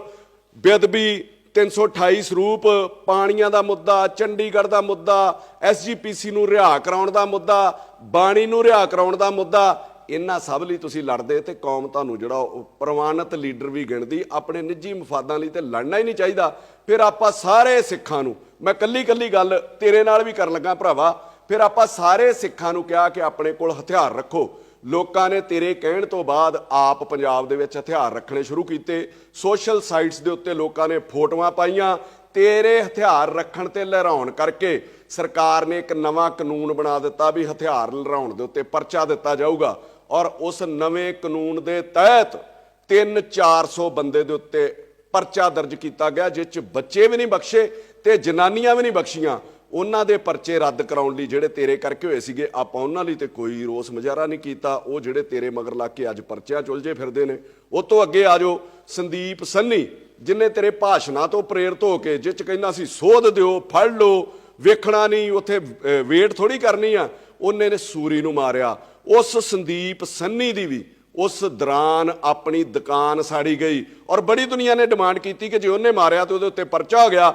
ਜਿਨ੍ਹਾਂ ਲੋਕਾਂ ਨੇ ਦੀ ਦੁਕਾਨ ਸਾੜੀ ਆ ਉਹਨਾਂ ਦੇ ਉੱਤੇ ਵੀ ਪਰਚਾ ਹੋਣਾ ਚਾਹੀਦਾ ਵਾ। ਤੇ ਆਪਾਂ ਤੇ ਸੰਦੀਪ ਸੰਨੀ ਲਈ ਵੀ ਕੋਈ ਧਰਨਾ ਨਹੀਂ ਦਿੱਤਾ ਤੇ ਕੋਈ ਉਪਰਾਲਾ ਨਹੀਂ ਕੀਤਾ ਤੇ ਕੋਈ ਆਵਾਜ਼ ਨਹੀਂ ਚੁੱਕੀ ਤੇ ਕੋਈ ਬਾਤ ਨਹੀਂ ਪੁੱਛੀ। ਆਪਾਂ ਗੱਲ ਗੱਲ ਤੇ ਖਾਲਿਸਤਾਨ ਕਰਦੇ ਰਹਿੰਦੇ, ਖਾਲਿਸਤਾਨ ਚਾਹੀਦਾ, ਖਾਲਿਸਤਾਨ ਚਾਹੀਦਾ, ਵੱਖਰੀ ਹਕੂਮਤ ਚਾਹੀਦੀ ਆ। ਮੈਂ ਪੁੱਛਣਾ ਚਾਹੁੰਦਾ ਭਰਾਵਾ, ਤੈਨੂੰ ਖਾਲਿਸਤਾਨ ਬਣਾਉਣਾ ਕਿੱਥੇ ਆ? ਖਾਲਿਸਤਾਨ ਹੋਣਾ ਕਿੱਡਾ ਕਿ 2 ਘੰਟੇ ਇਹਨੂੰ ਤੁਰ ਪੋ, 2 ਘੰਟੇ ਉਹਨੂੰ ਤੁਰ ਪੋ, ਉਧਰੋਂ ਤੇ ਖਾਲਿਸਤਾਨ ਤੁਹਾਡਾ ਖਤਮ। ਐਡਾ ਕੁ ਖਾਲਿਸਤਾਨ ਹੋਊਗਾ ਸਾਡਾ, ਆਹ ਖਾਲਿਸਤਾਨ ਹੋਊਗਾ ਸਾਡਾ, ਇੰਨੀ ਕੁ ਮਤਲਬ ਉਹਦਾ ਜਿਹੜਾ ਏਰੀਆ ਹੋਊਗਾ। ਅੰਮ੍ਰਿਤ ਸੰਚਾਰ ਤੁਸੀਂ ਕਰਾਉਂਦੇ ਹੋ ਵਧੀਆ, ਨਸ਼ਾ ਛਡਾਊ ਤੁਸੀਂ ਮੁਹਿੰਮ ਚਲਾਈ ਹੋ ਵਧੀਆ। ਪਤਾ ਨਹੀਂ ਕਿੰਨੇ ਕੁ ਲੋਕਾਂ ਨੇ ਤੁਹਾਡੀ ਮੁਹਿੰਮ ਤੋਂ ਨਸ਼ਾ ਛੱਡਣਾ ਤੇ ਕਿੰਨਿਆਂ ਨੇ ਅੰਮ੍ਰਿਤ ਛਕ ਕੇ ਜਿਹੜਾ ਉਹ ਨਿਭਾਉਣਾ ਵਾ, ਇਹ ਸਮਾਂ ਦੱਸੂਗਾ। ਮੈਂ ਇਹਦੇ ਉੱਤੇ ਕਿੰਤੂ ਪਰੰਤੂ ਨਹੀਂ ਕਰਦਾ। ਆਪਾਂ ਗੱਲ ਗੱਲ ਦੇ ਉੱਤੇ ਆਪਾਂ ਚੀਜ਼ਾਂ ਦਾ ਨਿਤਾਰਾ ਤੇ ਕਰੀਏ, ਉਹਦੇ ਰਿਜ਼ਲਟ ਕੀ ਆ ਰਹੇ ਨੇ ਯਾਰ। ਆਪਾਂ ਅਮਿਤ ਸ਼ਾਹ ਨੂੰ, ਮੋਦੀ ਨੂੰ ਗਾਲਾਂ ਕੱਢੀ ਜਾਂਦੇ ਆ ਸਿਰਫ ਇਹ ਸਾਬਤ ਕਰਨ ਲਈ ਕਿ ਮੈਂ ਏਜੰਸੀਆਂ ਦਾ ਤੇ ਕੇਂਦਰ ਦਾ ਬੰਦਾ ਨਹੀਂ ਹੈਗਾ। ਮੈਂ ਤੈਨੂੰ ਇਹ ਕਹਿਣਾ ਚਾਹੁੰਦਾ ਵੀ ਇਹਨਾਂ ਗਾਲਾਂ ਦਾ ਗੁੱਸਾ ਉਹ ਪੰਜਾਬ ਦੇ ਉੱਤੇ ਕੱਢਦੇ ਨੇ। ਦੂਜੀ ਚੀਜ਼, ਮੈਂ ਨਹੀਂ ਤੈਨੂੰ ਕਹਿੰਦਾ ਕਿ ਤੂੰ ਏਜੰਸੀਆਂ ਦਾ ਬੰਦਾ ਵਾ, ਪਰ ਮੈਂ ਤੈਨੂੰ ਇੱਕ ਗੱਲ ਜ਼ਰੂਰ ਕਹਿਣੀ ਚਾਹੁੰਦਾ, ਇੰਨੀ ਕੁ ਮੇਰੀ ਉਮਰ ਤੇ ਇੰਨਾ ਕੁ ਮੇਰਾ ਤਜਰਬਾ ਹੋ ਗਿਆ ਵਾ ਕਿ ਏਜੰਸੀਆਂ ਜਿਹਨੂੰ ਵਰਤਣਾ ਹੁੰਦਾ ਨਾ, ਕਦੀ ਉਹਦੇ ਨਾਲ ਮੀਟਿੰਗਾਂ ਨਹੀਂ ਕਰਦੀਆਂ, ਬਲਕਿ ਉਹ ਮਾਹੌਲ ਹੀ ਇਹੋ ਜਿਹਾ ਕ੍ਰੀਏਟ ਕਰਦੀਆਂ ਔਰ ਮਾਈਂਡ ਹੀ ਬੰਦੇ ਦਾ ਇਹੋ ਜਿਹਾ ਸੈੱਟ ਕਰਦੀਆਂ ਵਾ, ਬੰਦੇ ਨੂੰ ਪਤਾ ਹੀ ਨਹੀਂ ਲੱਗਦਾ ਵੀ ਉਹ ਕਦੋਂ ਏਜੰਸੀਆਂ ਕੋਲ ਵਰਤਿਆ ਗਿਆ ਵਾ, ਕਦੋਂ ਉਹ ਏਜੰਸੀਆਂ ਦੇ ਹੱਥਾਂ ਦੇ ਵਿੱਚ ਖੇਡ ਗਿਆ ਵਾ। ਮੈਂ ਤੈਨੂੰ ਅਲਰਟ ਕਰਦਾ ਕਿ 2024 ਚੋਣਾਂ ਤੱਕ ਤੈਨੂੰ ਏਜੰਸੀਆਂ ਨੇ ਪੀਕ ਦੇ ਉੱਤੇ ਚੜਾਉਣਾ, ਟੀਸੀ ਦੇ ਉੱਤੇ ਖੰਡਗੇ ਔਰ ਚੋਣਾਂ ਤੋਂ ਪਹਿਲਾਂ ਤੇਰੇ ਤੇ ਕਾਰਵਾਈ ਕਰਕੇ ਨਾ, ਜਿੱਦਾਂ ਉਹਨਾਂ ਪੁਲਵਾਮਾ ਵਾਲਾ ਕਾਂਡ ਹੋਇਆ ਸੀਗਾ, ਉਹਦੇ ਸਿਰ ਤੇ ਦੇਸ਼ ਜਿੱਤ ਲਿਆ ਸੀਗਾ, ਇਸੇ ਤਰੀਕੇ ਉਹ ਪੂਰਾ ਦੇਸ਼ ਜਿੱਤਣਗੇ। ਅੰਮ੍ਰਿਤਪਾਲ ਖੁਦ ਸੋਚ, ਜਾਂ ਰੱਬ ਤੈਨੂੰ ਕਿਤੇ ਸਮੱਤ ਬਖਸ਼ੇ, ਜਿਸ ਦਿਨ 2 ਦਿਨ ਦਾ ਸਮਿਟ ਇਨਵੈਸਟਮੈਂਟ ਸੀਗਾ ਪੰਜਾਬ ਦੇ ਵਿੱਚ, ਉਹ 2 ਦਿਨ ਦੁਨੀਆ ਦੇ ਵੱਡੇ ਵੱਡੇ ਵਪਾਰੀ ਭਾਰਤ ਦੇ ਵਿੱਚੋਂ ਇੱਥੇ ਆਏ ਸੀਗੇ ਜਿਨ੍ਹਾਂ ਨੇ ਪੰਜਾਬ 'ਚ ਇਨਵੈਸਟ ਕਰਨ ਦਾ ਸੋਚਣਾ ਸੀਗਾ। ਕੱਲੀ ਤੇਰੀ ਘਟਨਾ ਨਹੀਂ ਹੋਈ ਉਸ ਦਿਨ 2 ਘਟਨਾਵਾਂ ਹੋਈਆਂ ਪੰਜਾਬ ਦੇ ਵਿੱਚ ਜਦੋਂ ਸਾਰੇ ਵਪਾਰੀ ਪੰਜਾਬ ਦੇ ਵਿੱਚ ਸੀਗਾ। ਇੱਕ ਅਜਨਾਲੇ ਵਾਲੀ ਜਿਹੜੀ ਤੂੰ ਕੀਤੀ, ਦੂਜੀ ਗਵਰਨਰ ਦੀ ਸਟੇਟਮੈਂਟ ਆਉਂਦੀ ਹੈ, ਰਿਫਿਊਜ਼ ਕਰ ਦਿੰਦਾ ਬਜਟ ਸੈਸ਼ਨ ਨੂੰ ਵੀ ਮੈਂ ਬਜਟ ਸੈਸ਼ਨ ਹੀ ਨਹੀਂ ਬੁਲਾਉਣ ਦੇਣਾ। ਕੀ ਉਹਨਾਂ ਵਪਾਰੀਆਂ ਦੇ ਮਨ ਦੇ ਉੱਤੇ ਬੀਤੀ ਹੋਊਗੀ ਤੇਰੀ ਘਟਨਾ ਦੇ ਨਾਲ ਸਿਕਿਉਰਿਟੀ ਕਰਕੇ ਤੇ ਉਧਰ ਫਾਈਨੈਂਸ਼ੀਅਲ ਸਿਕਿਉਰਿਟੀ ਕਰਕੇ, ਆ ਉਹਨਾਂ ਦੇ ਦਿਮਾਗ 'ਚ ਬਹਿ ਗਿਆ ਹੋਊਗਾ ਤੇ ਕੀ ਸਵਾਹ ਤੇ ਖੇ ਯਾਰ ਉਹ ਪੰਜਾਬ ਦੇ ਵਿੱਚ ਪੈਸੇ ਲਾਉਣਗੇ। ਇਹਨਾਂ ਦੋਵਾਂ ਘਟਨਾਵਾਂ ਨੂੰ ਅੱਗੇ ਜਾ ਕੇ ਵੀ ਸੋਚ। ਨੈਸ਼ਨਲ ਮੀਡੀਆ ਨੇ ਜਿਸ ਤਰੀਕੇ ਦਿਖਾਇਆ ਕਿ ਥਾਣੇ ਦੇ ਉੱਤੇ ਖਾਲਿਸਤਾਨੀਆਂ ਦਾ ਕਬਜ਼ਾ, ਥਾਣੇ ਦੇ ਉੱਤੇ ਖਾਲਿਸਤਾਨੀਆਂ ਦਾ ਕਬਜ਼ਾ, ਅਜੇ ਤੱਕ ਇਹ ਨਹੀਂ ਸਮਝ ਆਈ ਵੀ ਉਹ ਕਿਹਦੇ ਕਹਿਣ ਦੇ ਉੱਤੇ ਵਿਖਾਇਆ ਗਿਆ, ਕੌਣ ਉਹਨਾਂ ਦੇ ਪਿੱਛੇ ਸੀਗਾ। ਅਜੇ ਵੀ ਆਪਾਂ ਨੂੰ ਸਮਝ ਨਹੀਂ ਆਉਂਦੀ ਵੀ ਪੰਜਾਬ ਨੂੰ ਕਿਤੇ ਨਾ ਕਿਤੇ ਖਤਮ ਕਰਨ ਦੀ ਸਾਜ਼ਿਸ਼ ਚੱਲ ਰਹੀ ਆ ਔਰ ਅਸੀਂ ਪੰਜਾਬੀ ਸਾਰੇ ਹੀ ਸਮੇਤ ਤੇਰੇ ਮਿਲ ਕੇ ਉਹਦੇ ਵਿੱਚ ਯੋਗਦਾਨ ਪਾ ਰਹੇ ਆ ਵੀ ਭਰਾਵਾ ਸਾਨੂੰ ਹੀ ਵਰਤ ਲਓ, ਅਸੀਂ ਤੁਹਾਡੇ ਆਖੇ ਪੰਜਾਬ ਤਬਾਹ ਕਰ ਦਿੰਨੇ ਆ। ਤੇ ਜਦੋਂ ਵੀ ਇੱਕ ਚੀਜ਼ ਤੇ ਹੋਰ ਧਿਆਨ ਦਿਓ ਤੁਸੀਂ ਸਾਰੇ ਹੀ ਪੰਜਾਬ ਵਾਸੀ, ਕਿ ਜਦੋਂ ਵੀ ਕੋਈ ਘਟਨਾ ਇਹੋ ਜਿਹੀ ਵੱਡੀ ਵਾਪਰਦੀ ਆ, ਜਦੋਂ ਵੀ ਕਿਤੇ ਪੰਜਾਬੀਆਂ ਨੂੰ, ਸਿੱਖਾਂ ਨੂੰ ਬਦਨਾਮ ਕਰਨ ਦੀ ਕੋਸ਼ਿਸ਼ ਕੀਤੀ ਜਾਂਦੀ ਹੈ, ਸੱਚੇ ਹੋਣ ਲਈ ਪ੍ਰਾਈਮ ਮਿਨਿਸਟਰ ਜਾਂ ਗ੍ਰਹਿ ਮੰਤਰੀ ਕਿਸੇ ਨਾ ਕਿਸੇ ਗੁਰਦੁਆਰੇ ਦੇ ਵਿੱਚ ਚਲੇ ਜਾਂਦੇ ਆਪਣਾ ਪੰਜਾਬ ਦੇ ਪ੍ਰਤੀ ਸੱਚੀ ਨਿਸ਼ਠਾ ਤੇ ਸੱਚੀ ਜਿਹੜੀ ਸ਼ਰਧਾ ਵਿਖਾਉਣ ਲਈ। ਕੱਲ ਉਹ ਪਟਨਾ ਸਾਹਿਬ ਵਿਖੇ ਪਹੁੰਚ ਜਾਂਦੇ ਨੇ, ਨਾ ਕੱਲ ਕੋਈ ਗੁਰਪੁਰਬ ਹੈ, ਨਾ ਕੱਲ ਕੋਈ ਸ਼ਹੀਦੀ ਦਿਹਾੜਾ ਹੈ, ਕੱਲ ਵੀ ਉੱਥੇ ਜਾਂਦੇ ਨੇ ਔਰ ਵੱਡੀਆਂ ਖਬਰਾਂ ਲੱਗਦੀਆਂ ਨੇ ਪੱਗ ਬੰਨ੍ਹ ਕੇ ਉਹ ਗੁਰਦੁਆਰਾ ਸਾਹਿਬ ਦੇ ਵਿੱਚ ਗਏ। ਇਹਨਾਂ ਸਾਰੀਆਂ ਚੀਜ਼ਾਂ ਤੋਂ, ਇਹਨਾਂ ਸਾਜ਼ਿਸ਼ਾਂ ਤੋਂ ਯਾਰ ਆਪਾਂ ਅਲਰਟ ਤੇ ਹੋਈਏ। ਜੋ ਵੀ ਉੱਥੇ ਹੋਇਆ ਤੇ ਆਪਾਂ ਉਹਦੇ ਪਿੱਛੇ ਤਰਕ ਕੀ ਦਿੱਤੇ, ਆਪਣੇ ਅਨੁਸਾਰ ਹੀ ਆਪਾਂ ਹਿਸਟਰੀ ਬਦਲਣੀ ਸ਼ੁਰੂ ਕਰ ਦਿੱਤੀ ਹੈ, ਆਪਣੇ ਅਨੁਸਾਰ ਹੀ ਆਪਾਂ ਉੱਥੇ ਸਾਰਾ ਕੁਝ ਸੋਚਣਾ ਸ਼ੁਰੂ ਕਰ ਦਿੱਤਾ। ਮੈਂ ਸ਼ੁਰੂ ਕਰਨ ਲੱਗਾ ਵੀ ਜਿੱਥੋਂ ਤੁਸੀਂ ਮਤਲਬ ਉੱਥੇ ਚਾਲੇ ਪਏ ਨੇ, ਤੁਸੀਂ ਆਪਣੇ ਪਿੰਡ ਤੋਂ ਤੁਰਿਓ ਆਪਣੀ ਕਾਰ ਦੇ ਵਿੱਚ ਤੇ ਗੁਰੂ ਮਹਾਰਾਜ ਸਾਹਿਬ ਵਾਲੀ ਜਿਹੜੀ ਗੱਡੀ ਸੀ ਪਾਲਕੀ ਸਾਹਿਬ ਵਾਲੀ, ਉਹ ਤੁਹਾਡੇ ਅੱਗੇ ਜਾਂਦੀ ਹੈ। ਜਦੋਂ ਇਹ ਨਾਲੇ ਪਹੁੰਚ ਜਾਂਦੀ ਹੈ ਤੇ ਪਹਿਲਾ ਬੈਰੀਕੇਡ ਜਿਹੜਾ ਪੁਲਿਸ ਪਾਲਕੀ ਨੂੰ ਅੱਗੇ ਲੰਘਾ ਦਿੰਦੀ ਹੈ ਗੁਰੂ ਮਹਾਰਾਜ ਦੇ ਸਰੂਪ ਨੂੰ, ਤੁਸੀਂ ਪਿੱਛੇ ਪਿੱਛੇ ਤੁਰੇ ਜਾਂਦੇ ਹੋ। ਫਿਰ ਤੁਸੀਂ ਗੁਰੂ ਮਹਾਰਾਜ ਦੇ ਸਰੂਪ ਵਾਲੀ ਗੱਡੀ ਦੇ ਵਿੱਚ ਬੈਠ ਜਾਂਦੇ ਹੋ, ਉਹ ਥਾਣੇ ਦੇ ਵਿੱਚ ਪਹੁੰਚ ਜਾਂਦੀ ਹੈ, ਜਿੱਥੇ ਜਾ ਕੇ ਤੁਸੀਂ ਆਪ ਕੁਰਸੀ ਤੇ ਬੈਠ ਗਏ ਤੇ ਕਈ ਲੋਕ ਜਿਹੜੇ ਉਹ ਕੋਠਿਆਂ ਦੇ ਉੱਤੇ ਚੜ੍ਹ ਗਏ। ਫਿਰ ਅੰਦਰ ਜਾ ਕੇ ਤੁਹਾਡੇ ਆਪਣੇ ਬਣਾਏ ਅਸੂਲ ਹੀ ਤੁਹਾਡੇ ਉੱਤੇ ਲਾਗੂ ਨਹੀਂ ਹੁੰਦੇ ਯਾਰ। ਆਪਾਂ ਸਾਰੇ ਗੁਰਦੁਆਰਿਆਂ ਦੇ ਵਿੱਚ ਪੰਜਾਬ ਦੇ ਕੁਰਸੀਆਂ ਮੇਜ਼ ਜਿਹੜੇ ਬਜ਼ੁਰਗਾਂ ਲਈ ਰੱਖੇ ਸੀਗੇ ਉਹ ਚੁਕਾ ਦਿੱਤੇ, ਕਈ ਸਾੜ ਦਿੱਤੇ ਗਏ। ਜਿਹੜੇ ਲੋਹੇ ਨਾਲ ਬਣੇ ਸੀ ਤੁਸੀਂ ਉਹਨਾਂ ਬਾਰੇ ਕਿਹਾ ਵੀ ਇਹਨਾਂ ਨੂੰ ਸਾੜ ਦਿਓ, ਇਹ ਜਿਹੜਾ ਲੋਹਾ ਇਹ ਢਾਲ ਕੇ ਦੁਬਾਰਾ ਬਣਨਾ ਚਾਹੀਦਾ, ਕਿਉਂਕਿ ਇਹ ਗੁਰੂ ਮਹਾਰਾਜ ਦੀ ਹਜ਼ੂਰੀ ਦੇ ਵਿੱਚ ਕੁਰਸੀਆਂ ਲੱਗੀਆਂ ਸੀਗੀਆਂ। ਆਹ ਤੁਸੀਂ ਬਣਾ ਦਿੱਤਾ ਵੀ ਕੋਈ ਮੇਜ਼ ਕੁਰਸੀ ਨਹੀਂ ਲੱਗਣਾ ਚਾਹੀਦਾ, ਤੇ ਆਪ ਤੁਸੀਂ ਥਾਣੇ ਦੇ ਵਿੱਚ ਗੁਰੂ ਮਹਾਰਾਜ ਦਾ ਸਰੂਪ ਬਾਹਰ ਹੈ ਤੇ ਕੁਰਸੀ ਦੇ ਉੱਤੇ ਬੈਠ ਜਾਂਦੇ ਹੋ ਕਿ ਤੁਹਾਡੇ ਅਸੂਲ ਵੀ ਤੁਹਾਡੇ ਉੱਤੇ ਕੋਈ ਲਾਗੂ ਨਹੀਂ ਹੁੰਦੇ। ਫਿਰ ਤੁਸੀਂ ਕੀ ਕਹਿੰਦੇ ਹੋ, ਥਾਣਾ ਕੋਈ ਮਾੜੀ ਜਗ੍ਹਾ ਨਹੀਂ ਜਿੱਥੇ ਕੋਈ ਗੁਰੂ ਮਹਾਰਾਜ ਦਾ ਸਰੂਪ ਅਸੀਂ ਲੈ ਗਏ ਹਾਂ। ਮੈਂ ਤੁਹਾਨੂੰ ਕਹਿਣਾ ਚਾਹੁੰਦਾ ਕਿ ਥਾਣਾ ਕੋਈ ਮਾੜੀ ਜਗ੍ਹਾ ਨਹੀਂ। ਜਦੋਂ ਥਾਣਿਆਂ 'ਚ ਵੀ ਪਾਠ ਕਰਾਉਂਦੇ ਨੇ ਤੇ ਬੜੀ ਸਾਫ਼ ਸਫਾਈ ਕੀਤੀ ਜਾਂਦੀ ਹੈ, ਕਿਉਂਕਿ ਥਾਣਿਆਂ ਦੇ ਵਿੱਚ ਲਾਹਨ ਫੜੀ ਹੁੰਦੀ ਹੈ, ਥਾਣਿਆਂ ਦੇ ਵਿੱਚ ਭੁੱਕੀ ਫੜੀ ਹੁੰਦੀ ਹੈ, ਥਾਣਿਆਂ ਦੇ ਵਿੱਚ ਫੀਮ ਪਈ ਹੁੰਦੀ ਹੈ, ਥਾਣੇ 'ਚ ਜਿਨ੍ਹਾਂ ਲੋਕਾਂ ਦੇ ਕਤਲ ਹੋ ਜਾਂਦੇ ਨੇ ਉਹਨਾਂ ਦੇ ਵਿਸਰੇ ਪਏ ਹੁੰਦੇ ਜਿਹਦੇ ਵਿੱਚ ਟੱਟੀ ਪਿਸ਼ਾਬ ਤੱਕ ਲਹੂ ਉਹਨਾਂ ਦਾ ਹੁੰਦਾ ਵਾ। ਇੱਥੋਂ ਤੱਕ ਉਹ ਚੀਜ਼ਾਂ ਸਾਰੀਆਂ ਹੀ ਉੱਥੇ ਪਈਆਂ ਸੀਗੀਆਂ, ਕਿਸੇ ਨੇ ਪਾਸੇ ਕਰਨ ਦੀ ਕੋਸ਼ਿਸ਼ ਕੀਤੀ। ਦੂਜੇ ਪਾਸੇ ਆ ਜਾਓ, ਪੁਲਿਸ ਵਾਲਾ ਜੇ ਗੁਰਦੁਆਰੇ ਦੇ ਵਿੱਚ ਜੁੱਤੀ ਤੇ ਦੂਰ ਬੈਲਟ ਲਾ ਕੇ ਵੀ ਚਲੇ ਜਾਵੇ ਤੇ ਆਪਾਂ ਰੌਲਾ ਪਾ ਦਿੰਦੇ ਵੀ ਬੇਅਦਬੀ ਹੋ ਗਈ, ਬੇਅਦਬੀ ਹੋ ਗਈ, ਤੇ ਆਪਾਂ ਗੁਰਦੁਆਰਾ ਸਾਹਿਬ ਹੀ ਚੁੱਕ ਕੇ ਥਾਣੇ ਦੇ ਵਿੱਚ ਲੈ ਗਏ ਆ। ਕੀ ਤੁਸੀਂ ਇਹ ਬਿਲਕੁਲ ਮਤਲਬ ਠੀਕ ਕੀਤਾ? ਫਿਰ ਤੁਸੀਂ ਆਪਣੀ ਗਲਤੀ ਨੂੰ ਲੁਕਾਉਣ ਲਈ ਤਰਕ ਆਪਣੀ ਮਰਜ਼ੀ ਦੇ ਅਨੁਸਾਰ ਦੇ ਰਹੇ ਹੋ ਕਿ ਰਾਜੇ ਮਹਾਰਾਜੇ ਵੀ, ਫੌਜਾਂ ਵੀ ਜੰਗ ਦੇ ਅੱਗੇ ਜਿਹੜੇ ਉਹ ਗੁਰੂ ਮਹਾਰਾਜ ਦੇ ਸਰੂਪ ਲੈ ਕੇ ਜਾਂਦੀਆਂ ਸੀਗੀਆਂ। ਅੰਮ੍ਰਿਤਪਾਲ ਜੀ, ਰਾਜੇ ਮਹਾਰਾਜੇ ਜਿਹੜੇ ਗੁਰੂ ਮਹਾਰਾਜ ਦਾ ਸਰੂਪ ਖੜਦੇ ਸੀਗੇ ਫੌਜੀ ਜੰਗਾਂ ਦੇ ਵਿੱਚ, ਉਹ ਮਹਾਰਾਜ ਦਾ ਓਟ ਆਸਰਾ ਲੈਣ ਲਈ ਖੜਦੇ ਸੀ ਤੇ ਇੱਕ ਜਗ੍ਹਾ ਤੇ ਸੁਸ਼ੋਭਿਤ ਕੀਤਾ ਜਾਂਦਾ ਸੀਗਾ, ਨਾ ਕਿ ਗੁਰੂ ਮਹਾਰਾਜ ਦਾ ਸਰੂਪ ਜਿਹੜਾ ਬਾਰਡਰ ਵਾਲੀ ਤਾਰ ਦੇ ਕੰਢੇ ਲਈ ਫਿਰਦੇ ਸੀ ਜਿੱਥੇ ਗੋਲੀਆਂ ਚੱਲਦੀਆਂ ਸੀਗੀਆਂ, ਜਾਂ ਕੋਈ ਤੋਪ ਦੇ ਅੱਗੇ ਰੱਖ ਦਿੰਦੇ ਸੀ ਕਿ ਜਿੱਥੇ ਤੋਪਾਂ ਡਿੱਗਣੀਆਂ ਤੇ ਗੋਲੀਆਂ ਆਉਣੀਆਂ ਸੀਗੀਆਂ। ਉਹ ਇੱਕ ਜਗ੍ਹਾ ਤੇ ਸੁਸ਼ੋਭਿਤ ਕਰਕੇ ਉੱਥੇ ਮੱਥਾ ਟੇਕ ਕੇ ਓਟ ਆਸਰਾ ਲੈ ਕੇ ਤੇ ਉਹ ਫਿਰ ਜਾਂਦੇ ਸੀਗੇ। ਫਿਰ ਆਪਾਂ ਤਰੱਕੀ ਦਿੰਨੇ ਆ ਸੰਤਾਂ ਮਹਾਂਪੁਰਸ਼ਾਂ ਦੇ ਨਾਂ ਦਾ ਕਿ ਸੰਤ ਕਰਤਾਰ ਸਿੰਘ ਭਿੰਡਰਾਲਿਆਂ ਨੇ 37 ਨਗਰ ਕੀਰਤਨ ਐਮਰਜੈਂਸੀ 'ਚ ਕੱਢੇ। ਮੈਂ ਤੁਹਾਨੂੰ ਪੁੱਛਣਾ ਚਾਹੁੰਦਾ ਕਿ ਇਹ ਨਗਰ ਕੀਰਤਨ ਸੀਗਾ? ਉਹਨਾਂ ਨੇ ਜੇ ਨਗਰ ਕੀਰਤਨ ਕੱਢੇ ਹੋਣਗੇ ਤੇ ਕੋਈ ਬੰਦੇ ਛਡਾਉਣ ਲਈ ਨਹੀਂ ਕੱਢੇ, ਕੋਈ ਪਰਚੇ ਰੱਦ ਕਰਾਉਣ ਲਈ ਨਗਰ ਕੀਰਤਨ ਨਹੀਂ ਕੱਢੇ ਗਏ, ਕੋਈ ਨਿੱਜੀ ਮਫਾਦਾਂ ਲਈ ਨਗਰ ਕੀਰਤਨ ਨਹੀਂ ਕੱਢੇ ਗਏ। ਫਿਰ ਆਪਾਂ ਹਵਾਲਾ ਦਿੰਨੇ ਆ ਕਿਸਾਨ ਅੰਦੋਲਨ ਦੇ ਵਿੱਚ ਗੁਰੂ ਮਹਾਰਾਜ ਦਾ ਸਰੂਪ ਜਿਹੜਾ ਉੱਥੇ ਰੱਖਿਆ ਗਿਆ ਸੀਗਾ। ਮੈਂ ਤੁਹਾਨੂੰ ਦੱਸ ਦਿੰਦਾ, ਮੇਰਾ ਖਿਆਲ ਉਦੋਂ ਤੇ ਤੁਸੀਂ ਦੁਬਈਓਂ ਵੀ ਨਹੀਂ ਸੀ ਆਏ ਜਦੋਂ ਕਿਸਾਨ ਅੰਦੋਲਨ ਤੁਰਿਆ ਪੰਜਾਬ ਦੇ ਵਿੱਚੋਂ ਗਿਆ, ਪੰਜਾਬ ਭਰ ਕੇ ਲੋਕ ਉਹਦੇ ਵਿੱਚ ਗਏ ਆ। ਜਦੋਂ ਬੈਰੀਕੇਡ ਤੋੜਦੇ ਗਏ ਉਦੋਂ ਗੁਰੂ ਮਹਾਰਾਜ ਦਾ ਸਰੂਪ ਨਹੀਂ ਲੈ ਕੇ ਗਏ। ਜਦੋਂ ਉੱਥੇ ਬਹੁ ਗਿਣਤੀ ਵਿੱਚ ਪਹੁੰਚ ਗਏ ਆ, ਜਦੋਂ ਉੱਥੇ ਉਹਨਾਂ ਨੂੰ ਪਤਾ ਸੀਗਾ ਕਿ ਲੰਮਾ ਸਮਾਂ ਇੱਥੇ ਰਹਿਣਾ ਵਾ, ਤੇ ਫਿਰ ਗੁਰੂ ਮਹਾਰਾਜ ਦਾ ਜਿਹੜਾ ਸਰੂਪ ਆ ਉੱਥੇ ਸੁਸ਼ੋਭਿਤ ਕੀਤਾ ਗਿਆ। ਤੇ ਜਿਹੜੇ ਸਿੱਖ ਸੀਗੇ, ਜਿਹੜੇ ਗੁਰੂ ਨੂੰ ਮੰਨਣ ਵਾਲੇ ਲੋਕ, ਸਾਰੇ ਗੁਰੂ ਨੂੰ ਮੰਨਣ ਵਾਲੇ ਸੀ, ਕਈਆਂ ਦੀ ਰੋਜ਼ ਦੀ ਸ਼ਰਧਾ ਹੁੰਦੀ ਆ, ਉਹਨਾਂ ਕਰਕੇ ਉਹ ਰੋਜ਼ ਉੱਥੇ ਉਹ ਮੱਥਾ ਟੇਕਦੇ ਸੀਗੇ ਤੇ ਗੁਰੂ ਮਹਾਰਾਜ ਦਾ ਓਟ ਆਸਰਾ ਲੈ ਕੇ ਚੱਲਦੇ ਸੀਗੇ ਔਰ ਮੋਰਚਾ ਵੀ ਫਤਿਹ ਕਰਕੇ ਆਏ। ਅੱਗੇ ਆਓ, ਤੁਸੀਂ ਜੀਰਾ ਫੈਕਟਰੀ ਦਾ ਹਵਾਲਾ ਦਿੱਤਾ ਕਿ ਜੀਰਾ ਫੈਕਟਰੀ ਦੇ ਵਿੱਚ ਪਹਿਲੇ ਦਿਨ ਹੀ ਗੁਰੂ ਮਹਾਰਾਜ ਦਾ ਸਰੂਪ ਅੱਗੇ ਲਾ ਲਿਆ ਗਿਆ ਸੀਗਾ। 3-4 ਵਾਰੀ ਡਾਂਗਾ ਖਾਧੀਆਂ ਲੋਕਾਂ ਨੇ ਉੱਥੇ। ਉਸ ਤੋਂ ਬਾਅਦ ਜਦੋਂ ਪੱਕਾ ਮੋਰਚਾ ਲੱਗਾ ਫਿਰ ਜੀਰੇ ਦੇ ਵਿੱਚ ਗੁਰੂ ਮਹਾਰਾਜ ਦਾ ਜਿਹੜਾ ਸਰੂਪ ਉਹ ਸੁਸ਼ੋਭਿਤ ਕੀਤਾ ਗਿਆ। ਇਹਨਾਂ ਚੀਜ਼ਾਂ ਦੇ ਨਾਲ ਤੁਲਨਾ ਨਾ ਕਰੋ ਤੇ ਨਾ ਹੀ ਝੂਠੇ ਜਿਹੜੇ ਉਹ ਤਰਕ ਦਿਓ। ਹਾਂ, ਜੇ ਤੁਹਾਡੇ ਕੋਲੋਂ ਗਲਤੀ ਹੋਈ ਆ, ਵੱਡਿਆਂ ਵੱਡਿਆਂ ਕੋਲ ਹੁੰਦੀ ਆ, ਸਾਡੇ ਕੋਲੋਂ ਵੀ ਹੁੰਦੀ, ਅਸੀਂ ਤੇ ਛੋਟੇ ਜਿਹੇ ਆ, ਔਰ ਗਲਤੀ ਨੂੰ ਮੰਨ ਲੈਣਾ ਚਾਹੀਦਾ ਔਰ ਸੰਗਤ ਤੁਹਾਨੂੰ ਪ੍ਰਵਾਨ ਵੀ ਕਰੂਗੀ। ਜੇ ਤੁਸੀਂ ਗੁਰੂ ਮਹਾਰਾਜ ਦਾ ਓਟ ਆਸਰਾ ਲੈਣ ਦੀ ਗੱਲ ਕਰਦੇ ਹੋ, ਤੁਸੀਂ ਗੁਰੂ ਮਹਾਰਾਜ ਦਾ ਓਟ ਆਸਰਾ ਹੀ ਲੈਣਾ ਸੀਗਾ ਤੇ ਫਿਰ ਗੁਰਦੁਆਰਾ ਸਾਹਿਬ ਤੇ ਅਜਨਾਲੇ ਵੀ ਹੈਗਾ ਸੀਗਾ, ਉੱਥੇ ਹੀ ਅਰਦਾਸ ਜਿਹੜੀ ਬੇਨਤੀ ਕਰ ਲੈਂਦੇ। ਟਕਸਾਲ ਦੇ ਵਿੱਚ ਵੀ ਗੁਰੂ ਮਹਾਰਾਜ ਦਾ ਸਰੂਪ ਸੀਗਾ, ਉੱਥੇ ਤੁਸੀਂ ਆਪਣੀ ਅਰਦਾਸ ਬੇਨਤੀ ਕਰ ਲੈਂਦੇ। ਕਿ ਉੱਥੇ ਗੁਰੂ ਮਹਾਰਾਜ ਦੇ ਸਰੂਪ ਸੇਮ ਨਹੀਂ ਗੇ? ਜਿਹੜਾ ਮਤਲਬ ਜਿਹੜੇ ਗੁਰੂ ਮਹਾਰਾਜ ਦਾ ਸਰੂਪ ਤੁਹਾਡੇ ਨਾਲ ਪਾਲਕੀ ਦੇ ਵਿੱਚ ਸੀਗਾ ਉਹਦੇ ਵਿੱਚ ਕੋਈ ਵੱਖਰੀ ਬਾਣੀ ਤੇ ਹੈ ਨਹੀਂ ਕਿ ਆਪਣੇ ਨਾਲ ਨਾਲ ਸਿਰਫ ਇਹੀ ਮਹਾਰਾਜ ਦਾ ਸਰੂਪ ਚੱਲਣਾ ਚਾਹੀਦਾ? ਸਰੂਪ ਤੇ ਇੱਕ ਹੀ ਹੈ ਨਾ ਯਾਰ। ਫਿਰ ਜੇ ਭਰਾਵਾ ਤੂੰ ਸੱਚਾ ਸਿੱਖ ਸੀਗਾ ਫਿਰ ਤੂੰ ਪੁਲਿਸ ਨੂੰ ਕਹਿੰਦਾ ਕਿ ਯਾਰ ਆਹ ਮੇਰੇ ਨਾਲ ਗੁਰੂ ਮਹਾਰਾਜ ਦਾ ਸਰੂਪ ਹੈ, ਇਹਨੂੰ ਮੈਨੂੰ ਗੁਰਦੁਆਰਾ ਸਾਹਿਬ ਜਾਂ ਟਕਸਾਲ ਦੇ ਵਿੱਚ ਸੁਸ਼ੋਭਿਤ ਕਰ ਆਉਣ ਦਿਓ, ਤੇ ਫਿਰ ਆਪਾਂ ਦੋ ਹੱਥ ਕਰ ਲੈਂਦੇ ਆ, ਫਿਰ ਆਪਾਂ ਲੜ ਲੈਂਦੇ ਆ, ਤੇ ਫਿਰ ਆਪਾਂ ਨੂੰ ਵੀ ਪਤਾ ਹੋਣਾ ਸੀਗਾ ਵੀ ਕੀ ਹਾਲਾਤ ਬਣਨੇ ਸੀਗੇ ਤੇ ਕੀ ਉੱਥੇ ਹਸ਼ਰ ਹੋਣਾ ਸੀਗਾ।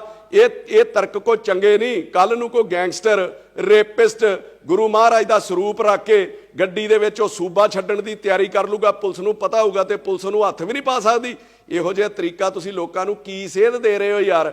ਕੱਲ ਨੂੰ ਮੰਨ ਲਓ ਮੇਰੇ ਘਰ ਕਿਸੇ ਦੇ ਘਰ ਵੀ ਕੋਈ ਬੰਦਾ ਲੜਨ ਆ ਜਾਂਦਾ, ਕਿਸੇ ਨੂੰ ਮਾਰਨ ਆ ਜਾਂਦਾ, ਤੇ ਕਦੀ ਕੋਈ ਆਪਣੇ ਪਿਓ ਨੂੰ ਵੀ ਅੱਗੇ ਕਰਦਾ ਵੀ ਇਹ ਪਹਿਲਾਂ ਮੇਰੇ ਪਿਓ ਨੂੰ ਗੋਲੀ ਵੱਜ ਜਾਵੇ ਜਾਂ ਪਹਿਲਾਂ ਮੇਰੇ ਪਿਓ ਨੂੰ ਕੁੱਟ ਲਓ ਜਾਂ ਇਹਦੇ ਗਲ ਪੈ ਜਾਓ। ਇਹ ਗੁਰੂ ਮਹਾਰਾਜ ਦਾ ਸਤਿਕਾਰ ਨਹੀਂ ਹੈ, ਇਹ ਬਾਪ ਦਾ ਸਤਿਕਾਰ ਨਹੀਂ ਹੈ, ਬੁਜ਼ਦਿਲੀ ਹੁੰਦੀ ਹੈ। ਫਰਕ ਸਿਰਫ ਇਹ ਹੈ ਕਿ ਲੋਕ ਤੁਹਾਡੇ ਨਾਲ ਜਿਹੜੀ ਗੁਰੂ ਸਾਹਿਬ ਦੀ ਪਾਲਕੀ ਚੱਲਦੀ ਸੀਗੀ, ਤੁਹਾਨੂੰ ਗਲਤਫਹਿਮੀ ਹੈ ਤੈਨੂੰ ਭਰਾਵਾ, ਜਿਹੜੀ ਪਾਲਕੀ ਚੱਲਦੀ ਸੀ ਲੋਕ ਉਹਦਾ ਸਤਿਕਾਰ ਕਰ ਰਹੇ ਸੀਗੇ, ਲੋਕ ਉਹਦੇ ਅੱਗੇ ਆਪਣਾ ਜਿਹੜਾ ਸਿਰ ਨਵਾ ਰਹੇ ਸੀਗੇ। ਤੇ ਜਿਹਦੇ ਹੰਕਾਰ 'ਚ ਤੂੰ ਇਹ ਸਮਝ ਲਿਆ ਕਿ ਲੋਕ ਮੇਰੇ ਅੱਗੇ ਸਿਰ ਨਵਾ ਰਹੇ ਨੇ ਤੇ ਪੁਲਿਸ ਮੇਰੇ ਕੋਲੋਂ ਡਰ ਗਈ ਆ, ਇਹੋ ਜਿਹੀ ਕੋਈ ਡਰਨ ਵਾਲੀ ਗੱਲ ਨਹੀਂ ਹੈਗੀ। ਜਦੋਂ ਭਜਦਿਆਂ ਨੂੰ ਵਾਹਣ ਇੱਕੋ ਜਿਹੇ ਨੇ, ਜਦੋਂ ਤੁਸੀਂ ਕਿਸੇ ਦੇ ਥਾਣੇ ਦੇ ਉੱਤੇ ਹੀ ਪੈ ਗਏ ਤੇ ਉਹਨਾਂ ਕੋਲ ਲਿਹਾਜ਼ ਥੋੜੀ ਕਰਨਾ ਸੀਗਾ। ਫਿਰ ਹੰਕਾਰ ਆਪਣੇ ਵਿੱਚ ਕਿੰਨਾ ਕੁੱਟ-ਕੁੱਟ ਕੇ ਭਰਿਆ। ਮੈਂ ਤੁਹਾਡੀਆਂ ਕਈ ਬਾਈਟ ਸੁਣਦਾ ਪੱਤਰਕਾਰਾਂ ਨੂੰ, ਹੈਂ ਕਰਕੇ ਆਪਾਂ ਗੱਲਾਂ ਕਰਦੇ ਹਾਂ, ਮਾਈਕ ਮੇਰੇ ਦੰਦਾਂ ਤੇ ਨਾ ਮਾਰ ਦਿਓ। ਮੈਂ ਤੈਨੂੰ ਪੱਤਰਕਾਰਾਂ ਬਾਰੇ ਦੱਸਾਂ, ਤੇਰੇ ਮੇਰੇ ਵਰਗੇ ਕਈ ਆਏ ਨਾ ਹੰਢਾ ਕੇ ਉਹ ਸੁੱਟਤੇ ਤੇ ਮੁੜ ਕੇ ਉਹਨਾਂ ਦਾ ਪਤਾ ਵੀ ਨਹੀਂ ਲੱਗਦਾ। ਤੁਸੀਂ ਉਦਣ ਵੀ ਕਿਹਾ ਵੀ ਮਾਈਕ ਮੇਰੇ ਦੰਦਾਂ ਨੂੰ ਨਾ ਮਾਰਿਓ। ਇਹ ਸ਼ੋਭਾ ਦਿੰਦੀਆਂ ਏਡੇ ਏਡੇ ਵੱਡੇ ਕੌਮ ਦੇ ਆਗੂ ਨੂੰ ਇਹ ਗੱਲਾਂ। ਕੱਲ ਤੁਹਾਨੂੰ ਇੱਕ ਪੱਤਰਕਾਰ ਨੇ ਪੁੱਛਿਆ ਕਿ ਪੁਲਿਸ ਵਾਲੇ ਵੀ ਜ਼ਖਮੀ ਹੋਏ ਨੇ, ਕੀ ਉਹਨਾਂ ਦਾ ਪਤਾ ਲੈਣ ਜਾਓਗੇ? ਤੇ ਹੰਕਾਰ ਆਪਣੇ ਸਿਰ ਤੇ ਚੜ ਕੇ ਬੋਲਦਾ ਸੀਗਾ, ਹਾਂ ਮੈਂ ਜਾਊਂਗਾ, ਟਾਈਮ ਲੱਗੂਗਾ ਮੈਨੂੰ ਪਤਾ ਕਰਨ, ਕਿਤੇ ਉਹ ਭੱਜ ਹੀ ਨਾ ਜਾਣ ਵੀ ਇੱਧਰ ਨੂੰ ਫੇਰ ਆ ਗਿਆ ਵਾ। ਆਹ ਹੰਕਾਰ ਹੈ ਯਾਰ ਤੁਹਾਡੇ ਅੱਗੇ, ਆਹ ਹੰਕਾਰ ਹੈ ਤੁਹਾਡੇ ਮਨ ਦੇ ਵਿੱਚ। ਮੈਂ ਤੁਹਾਨੂੰ ਕਹਿੰਦਾ ਉਹ ਤੁਹਾਡੇ ਅੱਗੇ ਨਹੀਂ ਭੱਜੇ, ਉਹ ਗੁਰੂ ਮਹਾਰਾਜ ਦੇ ਅੱਗੇ ਭੱਜੇ ਆ, ਗੁਰੂ ਮਹਾਰਾਜ ਦੇ ਡਰ ਤੋਂ ਭੱਜੇ ਆ, ਗੁਰੂ ਮਹਾਰਾਜ ਦੇ ਭੈ ਤੋਂ ਭੱਜੇ ਆ, ਗੁਰੂ ਮਹਾਰਾਜ ਦੀ ਸ਼ਰਧਾ ਤੋਂ ਭੱਜੇ ਆ। ਫਿਰ ਤੁਸੀਂ ਕੀ ਕਹਿੰਦੇ ਹੋ ਬਾਰ-ਬਾਰ? ਰੋਜ਼ ਹੀ ਤੁਹਾਨੂੰ ਸੁਣੀਦਾ ਕਿ ਅਸੀਂ ਗੁਲਾਮ ਆ। ਇਹ ਕਿਹੜੀ ਗੁਲਾਮੀ ਹੈ ਯਾਰ? ਇੱਕ ਐਸਪੀ ਦਾ ਸਿਰ ਪਾੜ ਦਿਓ, ਪੁਲਿਸ ਵਾਲਿਆਂ ਦੀਆਂ ਪੱਗਾਂ ਲਾਹ ਦਿੱਤੀਆਂ, ਉਹਨਾਂ ਨੂੰ ਕਿਰਪਾਨਾਂ ਲੈ ਕੇ ਪੈ ਗਏ, ਥਾਣੇ ਦੇ ਉੱਤੇ ਕਬਜ਼ਾ ਕਰ ਲਿਆ, ਐਸਐਸਪੀ ਨਾਲ ਤੁਸੀਂ ਮੀਟਿੰਗ ਕਰ ਰਹੇ ਹੋ ਤੇ ਉਹਦੇ ਸਿਰ ਦੇ ਉੱਤੇ ਹਥਿਆਰਾਂ ਦੀ ਛਾਂ ਕਰਕੇ ਬੈਠੇ ਹੋ। ਇਹ ਕਿਹੋ ਜਿਹੀ ਗੁਲਾਮੀ ਹੈ ਯਾਰ? ਮੈਨੂੰ ਤੇ ਸਮਝ ਨਹੀਂ ਆਈ ਵੀ ਹੋਰ ਵੀ ਕਿਸੇ ਮੁਲਕ ਦੇ ਵਿੱਚ ਇਸ ਤਰ੍ਹਾਂ ਹੁੰਦਾ ਵਾ। ਤੇ ਮੈਨੂੰ ਹੈਰਾਨੀ ਪੁਲਿਸ ਤੇ ਵੀ ਆਉਂਦੀ ਹੈ ਤੇ ਨਮੋਸ਼ੀ ਵੀ ਆਉਂਦੀ ਹੈ ਕਿ ਪੰਜਾਬ ਦੇ ਵਿੱਚ ਆਮ ਬੰਦੇ ਦੀ ਜਾਂ ਗਰੀਬ ਦੀ ਫੇਸਬੁੱਕ ਦੇ ਉੱਤੇ ਕਿਤੇ ਨਕਲੀ ਹਥਿਆਰ ਨਾਲ ਵੀ ਫੋਟੋ ਆ ਜਾਂਦੀ ਸੀ ਤੇ ਉਹਦੇ ਉੱਤੇ ਝੱਟ ਜਿਹੜਾ ਉਹ ਪਰਚਾ ਦਰਜ ਕੀਤਾ ਜਾਂਦਾ ਸੀਗਾ। ਇੱਥੇ ਐਸਐਸਪੀ ਦੇ ਸਿਰ ਦੇ ਉੱਤੇ ਬੰਦੂਕਾਂ ਲਹਿਰਾਈਆਂ ਜਾ ਰਹੀਆਂ, ਐਸਐਸਪੀ ਦੇ ਸਿਰ ਦੇ ਉੱਤੇ ਬੰਦੂਕਾਂ ਦੀ ਛਾਂ ਕੀਤੀ ਆ ਤੇ ਕੋਈ ਪਰਚਾ ਹੀ ਨਹੀਂ ਦਿੱਤਾ, ਤੇ ਸਗੋਂ ਪਹਿਲੇ ਪਰਚੇ ਵੀ ਰੱਦ ਕਰਨ ਦੀਆਂ ਉੱਥੇ ਪ੍ਰੈਸ ਦੇ ਵਿੱਚ ਅਨਾਉਂਸਮੈਂਟ ਕੀਤੀਆਂ ਜਾ ਰਹੀਆਂ ਵਾ। ਇਹ ਧਮਕੀਆਂ ਉੱਤੋਂ ਧਮਕੀਆਂ ਲਾਈਆਂ ਜਾ ਰਹੀਆਂ ਕਿ ਜਿਨ੍ਹਾਂ ਨੇ ਸੱਟਾਂ ਲਾਈਆਂ ਜਾਂ ਜਿਨ੍ਹਾਂ ਨੂੰ ਲੱਗੀਆਂ, ਜੇ ਸਾਡੇ ਉੱਤੇ ਦੁਬਾਰਾ ਪਰਚਾ ਦਰਜ ਕਰਕੇ ਵਿਖਾਇਓ, ਅਸੀਂ ਦੁਬਾਰਾ ਇਹੋ ਜਿਹਾ ਕੰਮ ਕਰਾਂਗੇ।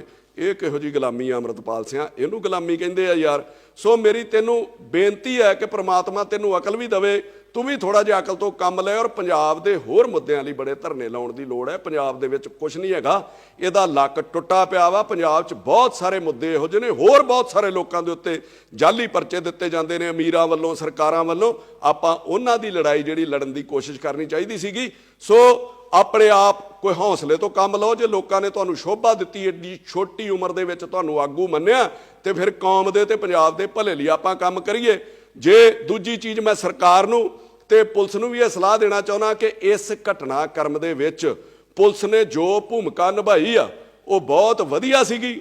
ਡੀਜੀ ਨੇ ਵਧੀਆ ਜਿਹੜਾ ਗਾਈਡ ਕੀਤਾ ਆਪਣੀ ਫੋਰਸ ਨੂੰ, ਪਰ ਇਹਦੇ ਨਾਲ ਜੋ ਸੂਬੇ ਦਾ ਨੁਕਸਾਨ ਹੋਇਆ, ਅਮਨ ਸ਼ਾਂਤੀ ਦਾ, ਇਨਵੈਸਟਮੈਂਟ ਦਾ, ਉਹਨੂੰ ਪੂਰਾ ਕਰਨ ਦੀ ਜ਼ਿੰਮੇਵਾਰੀ ਵੀ ਡੀਜੀ ਦੀ ਤੇ ਪੰਜਾਬ ਸਰਕਾਰ ਦੀ ਬਣਦੀ, ਉਹਦਾ ਫਰਜ਼ ਬਣਦਾ। ਨਹੀਂ ਤੇ ਕੱਲ ਨੂੰ ਇੱਥੇ ਕਿਸੇ ਨੇ ਕੋਈ ਇਨਵੈਸਟ ਨਹੀਂ ਕਰਨਾ। ਇਹ ਨਾ ਹੋਵੇ ਕਿ ਕੱਲ ਤੋਂ ਜੇ ਕਿਸੇ ਨੇ ਕੋਈ ਪਰਚਾ ਦਰਜ ਕਰਾਉਣਾ, ਪੰਜਾਬ ਦੇ ਹਾਲਾਤ ਇਹੋ ਜਿਹੇ ਬਣ ਜਾਣਗੇ, ਜੇ ਕਿਸੇ ਤੇ ਪਰਚਾ ਜਾਲੀ ਦਰਜ ਹੋ ਗਿਆ ਤੇ ਉਹ ਆਪਣੀਆਂ ਇਨਕੁਆਇਰੀਆਂ ਲਾਉਣ ਲਈ ਅੰਮ੍ਰਿਤਪਾਲ ਕੋ ਜਾਇਆ ਕਰਨਗੇ। ਉਹ ਅਫਸਰਾਂ ਨੂੰ ਫੋਨ ਕਰਿਆ ਕਰੂਗਾ ਵੀ ਇਹਨੂੰ ਕੱਢ ਦਿਓ ਤੇ ਇਹਨੂੰ ਪਾ ਦਿਓ। ਤੇ ਜੇ ਕਿਸੇ ਨੇ ਪੰਜਾਬ ਦੇ ਵਿੱਚ ਕੋਈ ਯੂਨਿਟ ਵੀ ਲਾਉਣਾ, ਕੋਈ ਇਨਵੈਸਟ ਵੀ ਕਰਨਾ, ਤੇ ਉਹ ਤੁਹਾਡੇ ਨਾਲੋਂ ਪਹਿਲਾਂ ਉਹਨੂੰ ਅੰਮ੍ਰਿਤਪਾਲ ਕੋਲੋਂ ਐਨਓਸੀ ਜਿਹੜੀ ਲੈਣੀ ਪਿਆ ਕਰੂਗੀ। ਇਹੋ ਜਿਹਾ ਮਾਹੌਲ ਸੂਬੇ ਦੇ ਵਿੱਚ ਨਾ ਕ੍ਰੀਏਟ ਕੀਤਾ ਜਾਵੇ। ਜੋ ਘਾਟਾ ਸੂਬੇ ਨੂੰ ਪਿਆ, ਜੋ ਡਰ ਵਪਾਰੀਆਂ ਦੇ ਮਨ ਤੇ ਜਾਂ ਆਮ ਲੋਕਾਂ ਦੇ ਮਨ ਤੇ ਉੱਤੇ ਫੈਲਿਆ ਜਾਂ ਛਾਇਆ, ਉਹਨੂੰ ਦੂਰ ਕਰਨਾ ਵੀ ਸਰਕਾਰ ਦਾ ਫਰਜ਼ ਹੈ। ਇਹਦੇ ਨਾਲ ਮੈਂ ਉਹਨਾਂ ਲੋਕਾਂ ਨੂੰ ਵੀ ਕਹਿਣਾ ਚਾਹੁੰਦਾ ਜਿਨ੍ਹਾਂ ਨੇ ਡੀਜੀ ਦੇ ਉੱਤੇ ਸਵਾਲ ਚੁੱਕੇ ਨੇ, ਜਿਹੜਾ ਗੌਰਵ ਯਾਦਵ ਦੇ ਉੱਤੇ, ਕਿ ਜਿਹਦੇ ਵਿੱਚ ਉਹ ਕਹਿੰਦੇ ਨੇ ਕਿ ਜੇ ਡੀਜੀ ਦੀਆਂ ਲੱਤਾਂ ਭਾਰ ਨਹੀਂ ਚੱਲਦੀਆਂ। ਬਿਕਰਮ ਮਜੀਠੀਆ ਕਹਿ ਰਹੇ ਸੀ। ਮੈਂ ਮਜੀਠੀਆ ਸਾਹਿਬ ਤੁਹਾਨੂੰ ਵੀ ਇੱਕ ਬੇਨਤੀ ਕਰਦਾ ਕਿ ਪਿਛਲੇ ਦਿਨਾਂ ਤੋਂ ਮੈਂ ਤੁਹਾਨੂੰ ਵੀ ਸੁਣ ਰਿਹਾ, ਵਧੀਆ ਬੋਲ ਰਹੇ ਹੋ ਪੰਜਾਬ ਦੇ ਮੁੱਦਿਆਂ ਤੇ, ਪਰ ਕਿਤੇ ਨਾ ਕਿਤੇ ਸਿਆਸਤ ਇਹੋ ਜਿਹੇ ਸੈਂਸਿਟਿਵ ਮੁੱਦਿਆਂ ਦੇ ਉੱਤੇ ਛੱਡ ਦੇਣੀ ਚਾਹੀਦੀ ਆ। ਤੁਸੀਂ ਕਹਿ ਰਹੇ ਹੋ ਕਿ ਜੇ ਡੀਜੀ ਦੀਆਂ ਲੱਤਾਂ ਭਾਰ ਨਹੀਂ ਚੱਲਦੀਆਂ ਤੇ ਸਾਨੂੰ 2 ਮਿੰਟ ਦੇ ਦੇਵੇ, ਅਸੀਂ ਬੰਦੇ ਦਾ ਪੁੱਤ ਬਣਾ ਦਿਆਂਗੇ ਜਿਹਨੇ ਦੇਸ਼ ਦਾ ਮਾਹੌਲ ਖਰਾਬ ਕਰਨਾ ਜਾਂ ਜਿਹੜਾ ਦੇਸ਼ ਦਾ ਮਾਹੌਲ ਖਰਾਬ ਕਰੂਗਾ। ਤੇ ਜੇ ਇੰਨਾ ਹੀ ਦਰਦ ਹੈ ਮਜੀਠੀਆ ਸਾਹਿਬ ਤੁਹਾਡੇ ਅੰਦਰ, ਤੇ ਫਿਰ ਡੀਜੀਪੀ ਤੋਂ ਆਰਡਰ ਲੈਣ ਦੀ ਕੀ ਲੋੜ ਹੈ? ਫਿਰ ਜੇ ਹੈਗਾ ਦਮ ਤੇ ਬੰਦੇ ਦਾ ਪੁੱਤ ਬਣਾ ਦਿਓ। 100 ਗਨਮੈਨ ਲੈ ਕੇ ਤੁਸੀਂ ਹੋਟਲਾਂ 'ਚ ਪ੍ਰੈਸ ਕਾਨਫਰੰਸ ਕਰਦੇ ਹੋ ਔਰ ਉੱਥੇ ਕਹਿੰਦੇ ਹੋ ਕਿ ਪਹਿਲੀ ਗੋਲੀ ਮੈਂ ਖਾਊਂਗਾ ਜੇ ਚੱਲੂਗੀ, ਤੇ ਫਿਰ ਆਪਾਂ ਤੁਰੇ ਕਿਉਂ ਨਹੀਂ ਅਜਨਾਲੇ ਵੱਲ ਨੂੰ? ਤੁਸੀਂ ਕੀ ਚਾਹੁੰਦੇ ਸੀਗੇ ਕਿ ਡੀਜੀ ਇਹੋ ਜਿਹਾ ਮਾਹੌਲ ਕ੍ਰੀਏਟ ਕਰਦਾ। ਤੁਹਾਡੇ ਵੇਲੇ ਜਿਸ ਤਰ੍ਹਾਂ ਫਾਇਰਿੰਗ ਕੀਤੀ ਸੀਗੀ, ਪਹਿਲਾਂ ਬੇਅਦਬੀ 84 'ਚ ਹੋਈ, ਫਿਰ ਤੁਹਾਡੇ 2015 'ਚ ਹੋਈ ਤੇ ਤੀਜੀ ਹੁਣ ਹੋ ਜਾਂਦੀ, ਤੇ 15 ਸਾਲ ਆਪਾਂ ਇਸੇ ਦੇ ਉੱਤੇ ਰਾਜਨੀਤੀ ਕਰਦੇ ਵੀ ਸਾਡੇ ਵੇਲੇ ਹੋਈ ਸੀ ਤੇ ਇਹਨਾਂ ਵੇਲੇ ਵੀ, ਤੇ ਉਹਦੇ ਬਦਲੇ ਲੋਕ ਤੁਹਾਨੂੰ ਸੱਤਾ 'ਚ ਲਿਆਉਂਦੇ। ਸੋ ਰਾਜਨੀਤੀ ਇਹਨਾਂ ਮੁੱਦਿਆਂ ਦੇ ਉੱਤੇ ਨਹੀਂ ਕਰਨੀ ਚਾਹੀਦੀ। ਚੰਗੇ ਮੁੱਦਿਆਂ ਤੇ ਬੋਲੋ, ਲੋਕ ਤੁਹਾਡੇ ਨਾਲ ਜੁੜਨਾ ਵੀ ਸ਼ੁਰੂ ਹੋ ਜਾਣਗੇ। ਮੈਂ ਤੁਹਾਨੂੰ ਫਿਰ ਕਹਿਣਾ ਕਿ ਤੁਹਾਡੇ ਇਕੱਲਿਆਂ ਦੀ ਗੱਲ ਨਹੀਂ ਹੈ, ਕਈ ਸ਼ਿਵ ਸੈਨਾ ਵਾਲੇ ਰੋਜ਼ ਡੀਂਗਾ ਮਾਰਦੇ ਨੇ ਕਿ ਦੇਸ਼ ਪ੍ਰੇਮ, ਦੇਸ਼ ਲਈ ਮਰ ਜਾਾਂਗੇ, ਦੇਸ਼ ਲਈ ਜੀ ਪਾਂਗੇ।